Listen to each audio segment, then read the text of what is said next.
సాయి భక్తులందరికీ ఓం సాయిరామ్. ఆ బాబాగారి దయ వల్ల అందరూ సంతోషంగా, ఆరోగ్యంగా ఉండాలని మనస్ఫూర్తిగా కోరుకుంటున్నాను. సాయి సచ్చరిత్రలో భాగంగా ఈరోజు ఆ బాబాగారి ఆత్మ ప్రస్థానం ఎలా జరిగిందో తెలుసుకుందాం. ఆ బాబాగారి ఆశీస్సులతో ఈరోజు వీడియోని స్టార్ట్ చేసుకుందాం. ఆది కాలమందు షిరిడీలో ఒకే ఒక సత్రం ఉండేది. దానినే సాటేవాడ అనెడివారు. ఇది వేప చెట్టును ఆవరించి ఉన్నది.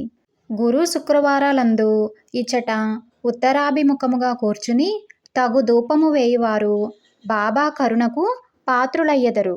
ఆ పిదప కాకాసాహెబ్ దీక్షిత్ అను వకీలు బాబాను దర్శించిన ఆనందముతో తాను షిరిడీలోనే నిలిచిపోదలచనని, తనకును తన వంటి భక్తులకును కూడా ఉపయోగపడునట్లు ఒక వాడాను నిర్మింపదలచెను. డిసెంబర్ 10, 1910 నాడు దానికి పునాది పడినది. అటు పిమ్మట కోటీశ్వరుడగు బుట్టి అద్భుతమగు రాతి మేడను నిర్మించెను. ఆ రాతివాడాకు అనుమతించుచునే బాబా నిర్మింపుము, నా బసను అచుటకు మార్చెదను, మనమందరము అందే ఉండెదము అనినారు. ఆ రాతివాడ పూర్తి కావచ్చినది. అందొక కృష్ణ విగ్రహము నుంచవలెనని బుట్టి ఆలోచన. బాబాకు చెప్పగా ఆయన అంగీకరించినారు. అట్లే చెయ్యమనినారు. ఆ పని కూడా కొనసాగుచునేయున్నది. అది 1918 నాటికి బాబా వయసు 80 వర్షములు.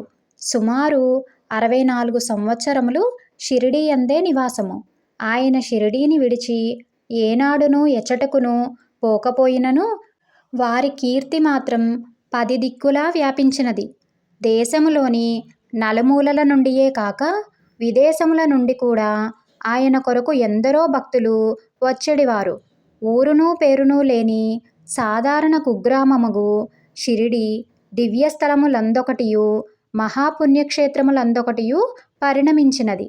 ఎంత వయసు వచ్చినను సాయిబాబా నిత్య పరిపూర్ణ చైతన్యులే.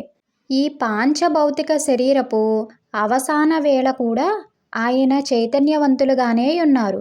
అందుకు తగిన జాగ్రత్తలను తీసుకొనినారు. తన పట్ల ప్రజలు కాని, వారి భక్తి ప్రపత్తుల పట్ల తాము గాని తగుల్కొని యుండకుండగా బాపూసాహెబ్, నానాసాహెబ్ వగైరా భక్తులను వాడాకు పోయి భోజనములు చేయవలసినదిగా ఆదేశించినారు బాబా. వారు వెళ్ళిరి. వారి భోజనములు పూర్తి కాక మునిపే బాబా కన్ను మూసిన వార్త అందినది. బాబా తన గద్దపై కాని, నేలపై కాని మరణించలేదు. తన స్థలములో ప్రశాంతముగా కూర్చుని లక్ష్మీ సింధేకు దానము చేయుచు బాయాజీ తొడపై వ్రాలిపోయినారు. శ్రీ సాయిబాబా నవంబర్ 15, 1918 విజయదశమి నాడు మంగళవారం మధ్యాహ్నం 2:30 మహాసమాధి చెందినారు. ఆయన సమాధి చెందినప్పటికీ మనలో ఎప్పుడూ బ్రతికే ఉన్నారు. అలాగే ఆ సమాధి నుండే మన పలుకులను వింటూ మనకు తోడుగా ఉంటున్నారు. ఇప్పటికీ ఎప్పటికీ ఎల్లప్పుడూ ఆ సాయినాథుడు మన యందే ఉండి మనందరినీ రక్షించాలని మనస్ఫూర్తిగా కోరుకుంటూ అందరికీ ఓం సాయిరామ్. ఓం శ్రీ సాయినాథాయ నమః. Thank you.